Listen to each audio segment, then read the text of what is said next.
Rob, well, thank you for being here. Yeah, of course. And my name's David Hirst. I'm with Macquarie Data Centres. We're part of Macquarie Technology Group, which is listed on the Australian Stock Exchange.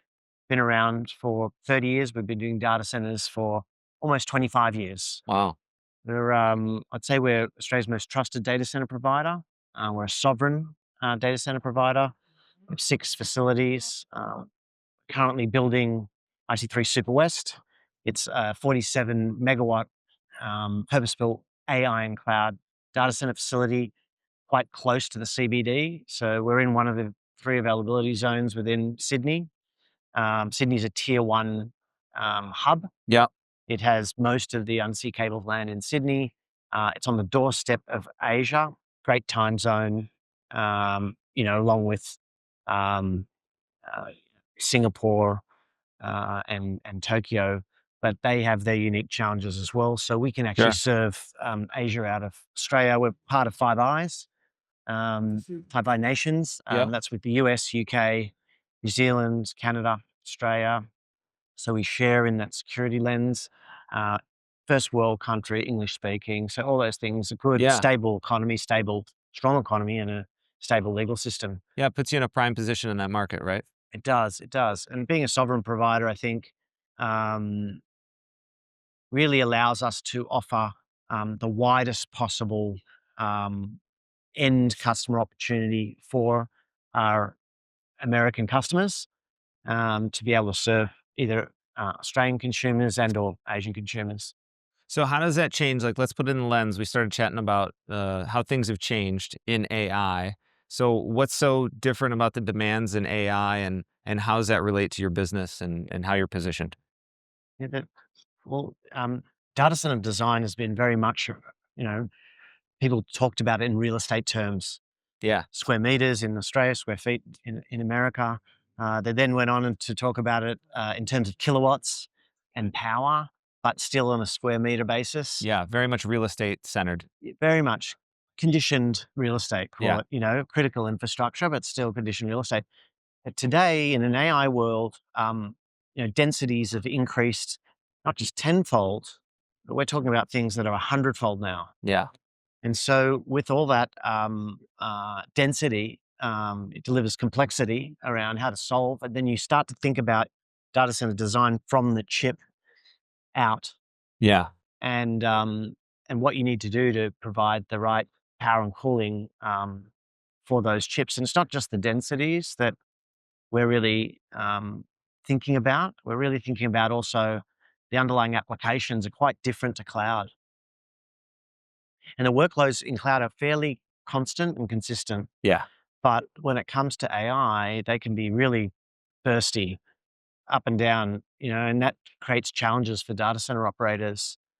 Yeah. How do you guys approach it from an infrastructure perspective? I mean, it's an incredible time, I would say, for your scope of like, how do you anticipate what the workloads might be for your customers and the infrastructure you need to provide? Yeah, so it's really challenging because, in the past, it was easier to be at the end of the supply chain, to be able to deliver a data center.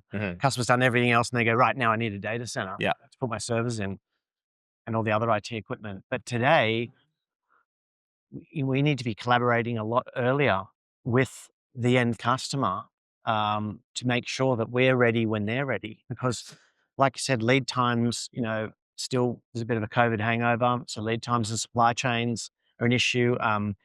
Complexity and the integration and the demarcation point between the data center and the customer's environment is blurred now. Yeah, very much so. We're so much inside the data hall, whereas our demarcation point was really in the mechanical corridor. Yeah.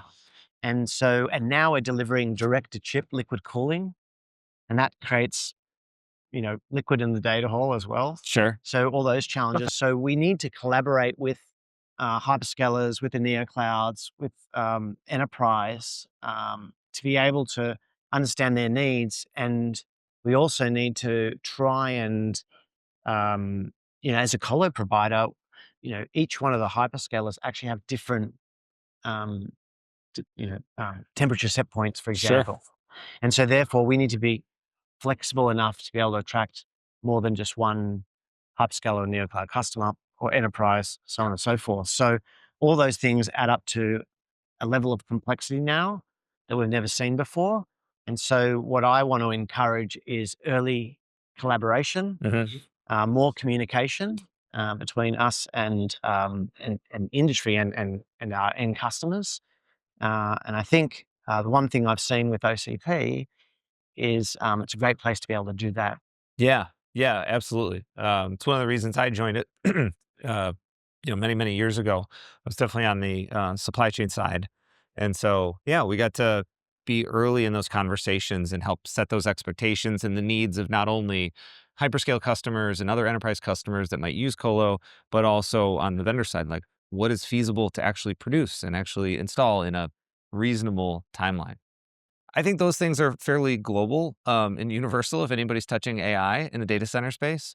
How about the Australia market specific? Because OCP, most of our focus is, driven in Silicon Valley here in the US. Most of our supply chain is driven by American companies. So we don't get a great perspective other than our other markets. We've been in the EMEA market for a long time. We have very strong roots there. We're expanding in the APAC market, but how does Australia come in the fold? What are we missing about the Australian market, and how has it changed? I think the difference, we're an island. That's first of all, Australia is an island. And so all of the mechanical electrical plant that gets manufactured overseas is shipped in. Some's flown in, but most of the stuff is shipped in. So it takes time to Yeah, get to Australia. So again, that whole planning process and delivery and timeframes are going to be different than being able to manufacture it in the United States, stick it on a truck, and it ends up down the sure, road in a few days. So that's something that's a bit different. Our we're we're obviously a different country with a different legal system, legal jurisdiction, still a first world democracy, sure. but we have our own regulation. We have a three-tier system of government. So we have our federal government, like your central government, we have state, and we have local governments.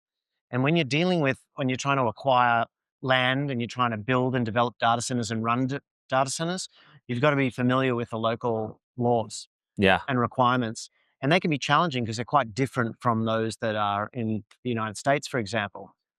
Um, even things like safety, there's permutations on that, fire regulation, the planning and DA process, working with the utilities, which is something that, is you really need to, like I was discussing before, because everything is 10x and more complicated or 100x, yeah, you need to be planning well in advance of what you would have had to plan for in the past. And so you have to have very close relationships with, not just state and local governments, federal governments, but you also need to have close relationships with the utility providers as well. Because, to deliver on time and on budget to our customers' expectations is critical to us. yeah.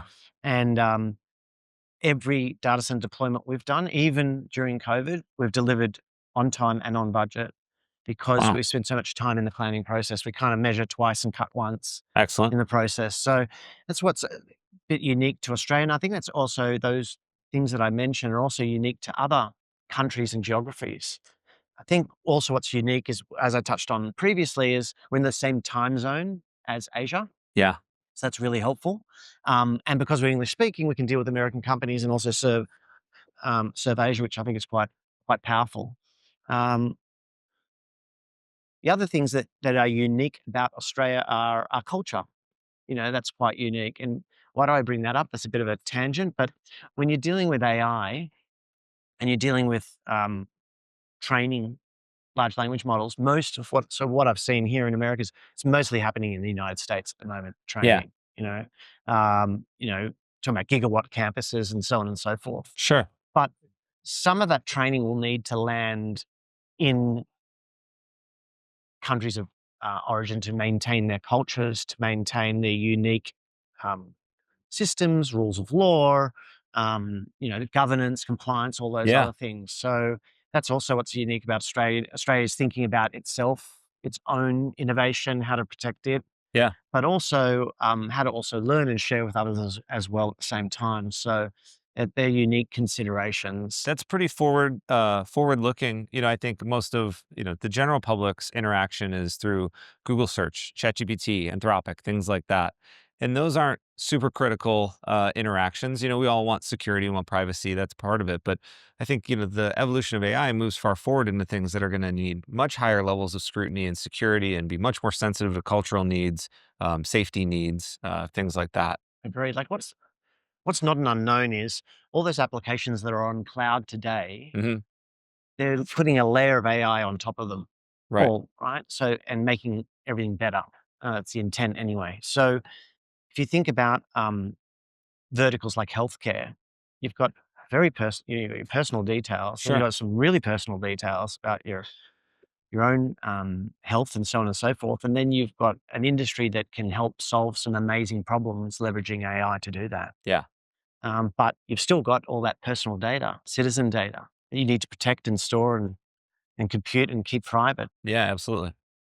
That's a unique value, from locale to locale. How, back to your earlier point, and I think it's timely around your governance and your structure on your three-tier system. So local, we're familiar here, and we're running up in challenges around power, and not just power consumption, but power distribution and how we build things in our data centers here, because locality to locality is different, right? And even within counties, within cities, near cities, it could be the requirements are different. Is that similar in Australia? So in your one data center to another data center in your portfolio, are they faced with different local requirements? Australia at the moment is in the middle of a housing crisis, and that's being acknowledged by both our federal and our state governments, and they're Yep. trying to do a lot to stimulate more development and more medium density development. So near train stations and other things, so there's amenity already. Sure. Even though Australia is such a big country, people don't realize we're very nodal. Yeah. We got a few very large capital cities, and that's where The most of the majority of population. population? Yeah, absolutely. And so, building inside those areas, a data center provider is competing now for the same piece of land as potentially residential is, or industrial commercial. Yeah. So now you're dealing with a whole bunch of complexity, not just from local, which is thinking about its community and there's residential being built next to commercial, next to data centers and so on and so forth, particularly where we are, we're an inner city build. We're very close to the customer. We're in the closest zone to the customer, highly sought after, but really hard and complex to build in. So navigating the planning process Interesting. and working with the government to help streamline that planning process, particularly at the state level, Yeah. is really important. And then making sure that we engage the community early and give back to the community, as a data center provider. And I think one of the ways that Macquarie gives back Yeah. is we have fantastic graduate programs and training programs. So we bring, young adults from local universities, and we Yeah. train them up on some of our business, cybersecurity, on private and public cloud technologies, as well as data center Oh, excellent. engineering. So we give back in that way, and then we also are a big sponsor of United Way. In the local community, Okay. we play soccer with other. We raise funds and Oh, play soccer excellent. in the local business community that we're in, and we try and give back in small ways and in big ways. Yeah. No, that's fantastic.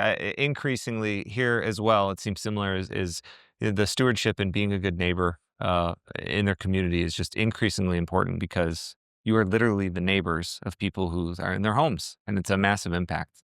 I think the other point is we've been in data centers for 25 years, being an owner operator of sovereign data centers, critical infrastructure. Yep. And when you have a long-term view and vision like we do, we want to stay in it for a long time. We're not fly by night, 3 to 5 year trying to earn out, sell the Yeah. business. Yeah. We're not a real estate company going, what's the new cover of my brochure? Is it residential? Is it commercial? Is it industrial? Oh, let's put data center on there as well. We can Right. That's sell, what's hot. and whatever's hot, they'll want to Yeah. sell. Yeah. No, we're an operator, a platform, and a good provider. And because we know we're going to be operating for many years, many decades, we think about more about what that impact may be around us, Yeah. not just in a local community, not just in our state, but also from a country perspective. Interesting. That sounds more unique. I think we have pockets of that here in the West, but like that sounds fairly unique to your region. Do you think, what other differences do you think there are in serving like the APAC market, for example? We've got large, like we talked about geography. Australia's a Yeah. big country, Yeah. so you know, when you want to go from one city to another, like if you want to drive from Sydney to Melbourne, that's a good 10 hours. You want to drive up to Brisbane, it's another 10 hours. You want to drive Wow. to Perth, it's probably more like 20 or 30 hours, whatever it would take in a car. So, we've got these big geographies, population spread out over those cities. So it's a bit unique in that Yeah. regard. But I think there's also a lot of similarities. I think people, you know, we have our own fire reg and safety. It's super important. Oh, okay. Construction, you know, our our unions and rules and regs. They're all uniquely Australian. Yeah. So I guess I take all that for granted because I'm in Australia and we're a sovereign provider. So we've been doing it for so long, it just seems very natural. But it would feel quite unnatural for someone that's coming from another country, and it'd be to navigate that system takes many, many years of Yeah. understanding. Yeah, I'm certain. I mean, this industry, though we're in the pursuit of standardization and making it more accessible and democratizing access to things like AI, is that this industry is built on a lot of tribal knowledge. And that changes from region to region within country, but certainly changes when you go from country to country. I mean, one of the really big things if you're an IT company, you want to serve Australian citizens, you want to serve Australian industry, you really need to understand government compliance, the federal government compliance, Hmm. particularly because our federal government's one of the larger spenders of IT in the whole country. They're pretty much number one. Yeah. So you need to meet their different security and compliance criteria. And so when we build our data centers from the ground up, we know exactly what compliance standards we need to meet. Funnily enough, we have our hyperscale. We've got hyperscalers as customers. We've got 42% of federal government as customers. We've Wow. got enterprise. We've got corporate Australia as customers. And what we've had, particularly from our overseas hyperscale customers and our SaaS customers, is can they ask us to help them with some of their compliance needs with the Australian government? So how do we get the data center to the right level? How do we get the right certifications so they can sell to government? Now, if they don't get those certifications, then they can't sell to federal government. Sure. Interesting. And data centers are really hard and really expensive to move from one to another. Yeah. So I guess choosing a data center that that has the right sovereign credentials is going to give you the broadest possible access to the Australian market, and it doesn't really cost more. It's really at market competitive prices. So it's about deciding if you want to be in that market for a while and the ever-changing needs of governments that continually change their compliance Yeah. standards. Being with a sovereign provider just gives you greater access. And so we believe we're in a good position within Australia, and that's why we continue to expand in Australia. Yeah, I want to highlight. I think it was actually my next question is that you mentioned helping your customers, which I had not really considered in any seriousness. Is obviously your compliance as a data center provider to the Australian government, federal government, but also enabling your customers to be able to serve those needs as well, and that they're not static, and that they change all the time. And there's probably the most rapid rate of change now than they've ever been. I can see that being incredibly important.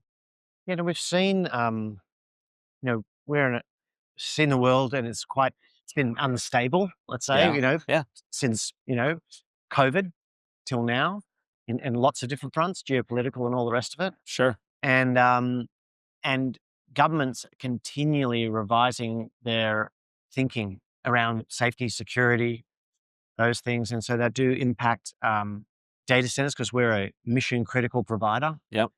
Data center, what we house inside our facilities is really important. Yeah. Absolutely. I sometimes equate this to, you think of people try and think about how important is a data center and the internet and so on and so forth. I've got two children. They're now young adults. But if I said to them in their teenage years, would you like the lights on in the house or access to the internet? Yeah. They'd very happily sit in the dark. Mine too. I have two young ones, and yes, they would most prefer. I think they do. They sit mostly with their iPads, sometimes with the lights off. Yeah. Don't you want lights on in here? It's not that Exactly. important. So the importance of the digital economy. Yeah. The digital economy is the economy now. Like, it really Oh, is. yeah. Well, especially here in the Um, United States, just look at our GD the influx of GDP is all premised, on the back of digital infrastructure. yeah. And so because it's now the economy, it's mission critical Yeah. that remains up and supported and secure Yeah. and safe, and that we build enough runway of capacity to allow for that to continue. Yeah, absolutely. Let's highlight one of the projects that I think is probably top of mind for you right now is IC3 Super West. Can you tell us a little bit about that project? Where is it? What's the status? It's super west, but it's super exciting. It's the first purpose-built AI and cloud data center in Australia. Okay. It's on track to open middle of next year. Very exciting, and it's 47 megawatts in size. Um, yeah, and it's built with all those compliance standards and needs that we've just been discussing. Yeah, of course. It's also in a really important zone, in the north zone. So there's 3 zones in Sydney, so availability zones for hyperscalers. So it's the one that's closest to the city. It's the one that's harder to build in, and we've got access to all of our end state power. Quite unique. A lot of people start with an initial set of power and then have to wait many years Sure. to get theirs. But like I said before, we've been planning for a long time. We've been doing data centers for a long time, Yeah. and we saw the need, and we work very closely with the power company, and we'll open day one with all 47 megawatts Oh, fascinating. Yeah, that available. is unique. Mhm. Close to home there, and I think I overheard you discussing it maybe just the other day here, and power, cooling. I think you mentioned specifically cooling. Like, how do you approach a facility that's going to open in 6 months? It seems like the industry's changing ever so rapidly. How do you anticipate those changes? What are you taking into consideration in power and cooling in your facility for new tenants? It's about reaching out and engaging. We pride ourselves on going to the places that are innovating to learn, Mhm. to share knowledge, what we can from our local knowledge, and then take back information from the United States, Europe, around what's going on. We work with our hyperscalers. We talk to them on the technical side. What does their future roadmap look like? Yeah. What should we be building, and what should we be thinking about? And then we talk to our equipment suppliers and manufacturers about what they're seeing with their other customers. And then we put that distill it all into a pot. And then we go, right, well, these chip densities are only getting like that. It went from 10 kilowatts a rack in Yeah. cloud to 100 kilowatts. And now we're talking about a megawatt in a rack like it's nothing, Yeah. today, which is quite incredible. And that's 10, 100 times densities that data Yeah. centers have to deal with. And the laws of physics don't change. Right. So we've got to be able to get that heat out of the facility. We've got to be able to power, that density. And so the, the changing nature now of design, you really have to think about it from the chip out. Yeah. Oh, absolutely. So thinking about it, and you mentioned working with your customers, hyperscalers, the vendor supply chain, and finding that. I think is a good transition to, and I'm very interested. Is your view as a newcomer to OCP? What have what have you seen? What do you find interesting about OCP, and what value might you think it brings to you? So I was in a wonderful roundtable session yesterday, closed session, and it brought together, let's say, the hyperscalers that are quite siloed and probably, I'm guessing, don't talk much to each other. It brought together data center operators. It brought together other people in the industry to really talk about what are some of the challenges that we've got, Yeah. and how do we solve some of those things together? How do we create some more standards for the world of tomorrow, this AI world, knowing that it's still a great unknown. Yeah. So how do we deal with that? And what was really interesting feedback from the hyperscalers to us in this roundtable session was, hey, you guys see more of us as a collective than we do. Like, so whether it's, in the session, it was, um, but we need to also build something flexible enough to be able to serve as many customers as possible. But the customer, on the other hand, wants to make sure it's at the best unit price possible, with the right uptimes and the right safety, security, all those good things. So Yeah. it's a bit of a dance. Yeah. And so that feedback around how we deal with those things is really interesting. And I think that, again, that early communication, that continual communication, and being able to share knowledge and information, I think is critical. And I think we're all realizing that AI is not cloud. Yeah, certainly. It's not that it's 10 times cloud. Right. It's not 100 times cloud. It is in density terms, but the application itself is very different. It behaves very differently. And so the behavior has to be considered in the environment as well as the chip densities themselves. So particularly the fluctuating power and the water temperatures and the CDUs and all chill loops and all the other good stuff. Yeah, I couldn't agree more. It's like the surprising thing for me is the pieces and parts are somewhat familiar. We still have racks, we still have servers, we have cooling, we have power, but it's a completely different animal in a lot of regards. It is, and because it is that different animal, it's actually affecting more of the ecosystem than we've had to deal with in the past. Yeah. For example, we now have to think about that fluctuation's impact on the utility provider. That's not something that you've had to consider in cloud. No. We have what's been exciting about OCP though, when I walk the floor and I see the stands, is the amount of CDU manufacturers um, blew my mind. We definitely don't have that in Australia, that Sure. volume of, and which is great because that innovation that's happening around that technology is being done by many people. And so Yeah. it's obviously making it competitive, which is always good, Yeah. really quickly. So I think that's exciting. And all of them seem to be working closely with both the hyperscalers and the chip manufacturers. Yeah, it seems like they move very quickly.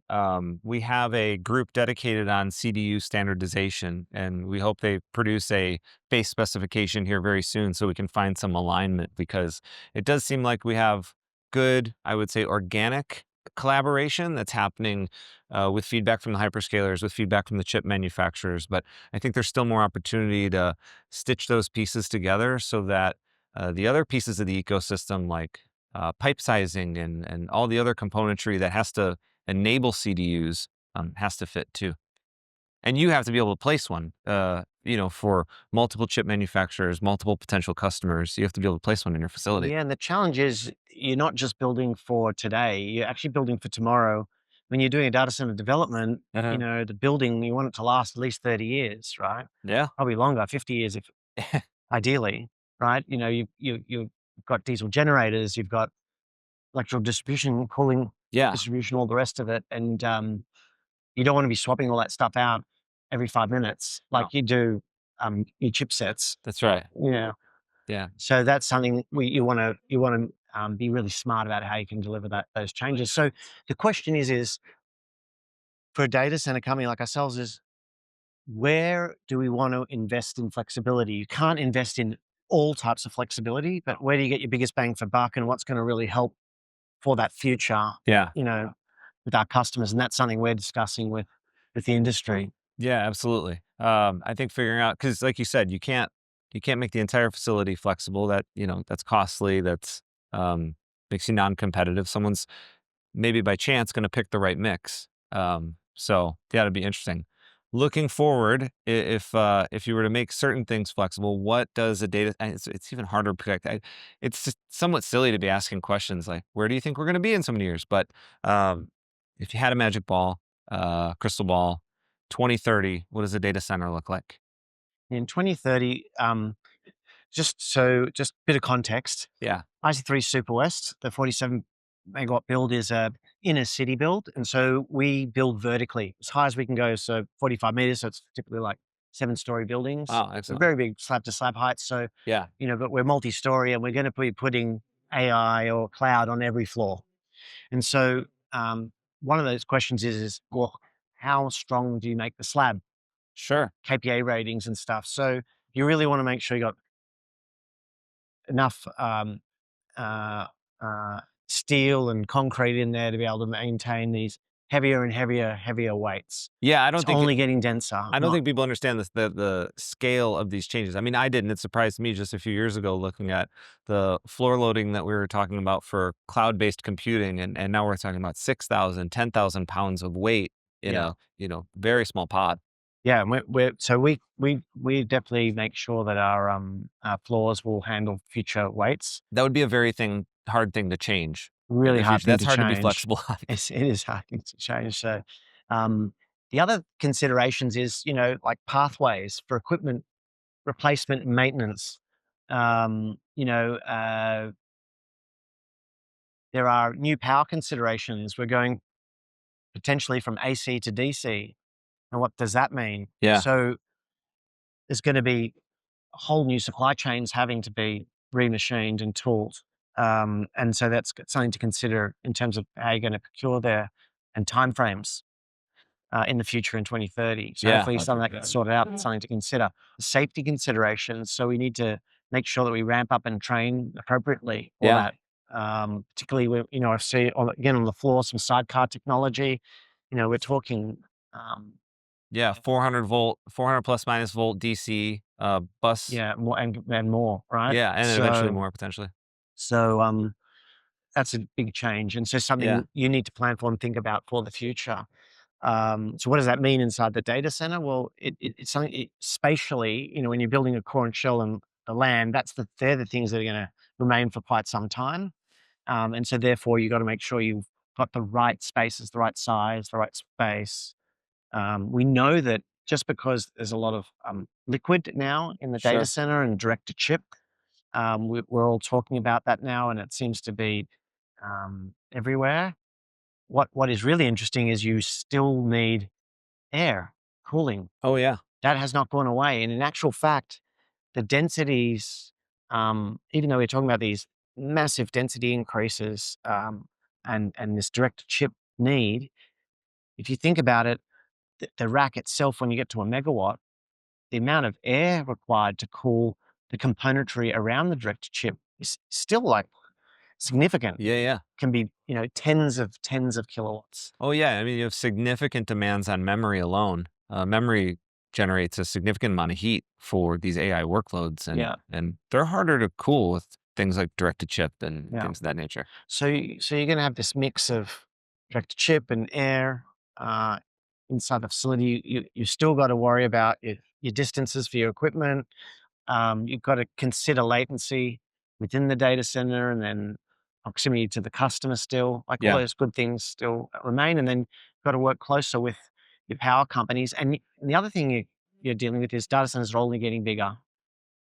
A big data center in 2000 was a megawatt. Oh yeah. Now we're talking about a megawatt in a rack today. Yeah.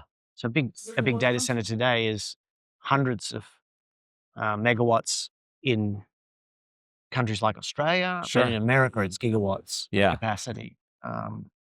So that changes everything, how you think about the whole supply chain. We've spent a lot of time talking about challenges and problems. I find them interesting. It's why I love this industry, because there's new things to go solve and change. But what keeps you optimistic about this industry? Oh, it's super exciting. I mean, some of the problems that we've got, some of the complexity we've got is going to be solved by the industry, by AI itself. Yeah. So, which is fantastic. We're going to see more efficiencies. We're going to see, we're going to place way more sensors on many more things to allow us to do preventive maintenance. Yeah. Allow us to understand environments better, to solve some of these complex problems. But I think ultimately it's the ones that are closer to consumers that I'm really excited about. Okay. That some of those medical advances that we're going to see, standard of living increases for everybody, I think is going to be fantastic. And I think they're going to be unique by geography as well, because, and I think, I'm hoping, and I'm seeing the Australian government wanting to invest in AI, wanting to make sure there's innovation on shore. And I'm hoping that we have our own AI industry that allows it to have a uniquely Australian feel to it. Yeah. Because Australians speak their own language. I know we speak English, but we also speak Australian. Right? We have our own culture, and we want our AI to also feel the same.